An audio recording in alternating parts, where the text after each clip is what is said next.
Sixième session ordinaire de l'Assemblée nationale, sixième descente parlementaire du député de la première circonscription électorale de Lumumba, le Gabriel Misato.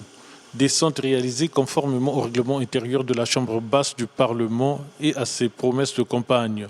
Ce politique qui milite au Club de Mille de Pur vient rendre compte à ses mandants des comités de quartier 118 Chimbamba Aéroport et 119 Chimbamba Marché des travaux de la 6e session ordinaire dite administrative de la 15e législature. Session de l'Assemblée nationale tenue du 2 juin au 13 août dernier. Sur les 38 affaires soumises aux députés, 28 ont été traitées. Il s'agit entre autres de la création de 3 nouveaux départements, de l'érection de certains districts en communauté urbaine, de la construction sous peu de la route nationale numéro 4 par les sociétés ayant des activités au terminal pétrolier de Ndjeno. Nous pouvons officiellement vous annoncer que toutes les entreprises ont été sélectionnées pour réaliser les travaux, que les acomptes ont été versés aux entreprises et que d'ici la fin du mois de septembre, vous verrez que les installations des chantiers commenceront pour que les travaux sur l'ensemble du réseau viaire de Pointe-Noire tel que lancé par M. le Président de la République le 28 février 2024 commencent. Donc Pointe-Noire sera véritablement en chantier. La semaine dernière, à la mairie de Pointe-Noire, nous avons reçu ces entreprises et il leur a été demandé le plus rapidement possible de lancer les travaux. Donc d'ici là, vous verrez que les travaux vont commencer pour le grand bonheur de la mobilité des populations de Pointe-Noire. L'affaire des terres qui seraient concédées aux Rwandais et le succès diplomatique du chef de l'État congolais Denis Sassou Nguesso ont aussi été évoqués à ces retrouvailles. Aucun centimètre carré des terres congolaises n'a été cédé ni vendu au Rwanda. Les terres du Congo sont congolaises et le resteront. Que cette affaire de la prétendue vente des terres relève plus de ce que nous appelons nous le Rwanda bashing.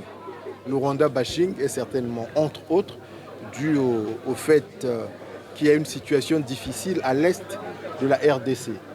Mais nous soutenons, comme l'a dit son Excellence Monsieur le Président de la République, les initiatives de médiation du président angolais, Laurent-Sao, pour trouver une solution, pacifier les relations entre la RDC, qui est un pays jumeau pour le Congo, et le Rwanda, qui reste un partenaire stratégique pour le Congo-Brazzaville, avec lequel nous voulons développer des relations sud-sud.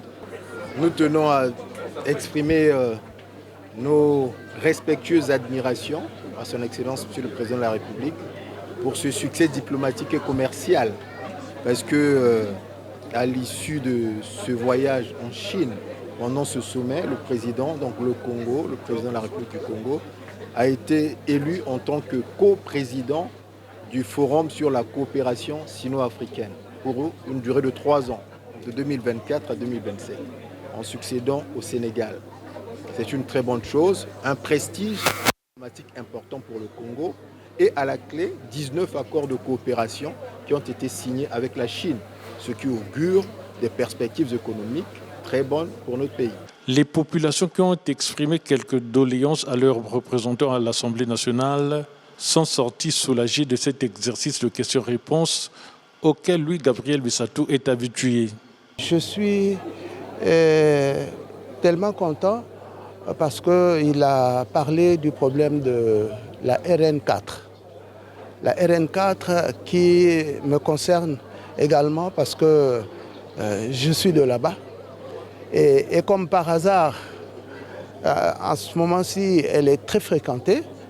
Et donc, nous souhaitons de tous nos voeux que cette opération réussisse parce que nous sommes un miroir. Notre route débouche vers le Cabinda, donc l'Angola. Et donc, de ce point de vue, chaque fois que les étrangers rentrent par là, nous sommes un peu déçus. Maintenant, voilà pourquoi nous souhaitons de tous nos voeux pour que ce projet-là aboutisse. Nous sommes convaincus parce que ça a été dit par le Premier ministre. Il a remis les documents. Moi-même, j'avais suivi également quand il remettait les documents aux parlementaires. Donc nous sommes convaincus qu'aucun centimètre de terre n'était vendu aux Rwandais. Peu avant cette descente parlementaire, le député de la première circonscription électorale de Lumumba a procédé à la remise officielle du 3e forage d'eau potable construit au camp militaire 31 juillet. Acte de bienfaisance salué par les bénéficiaires.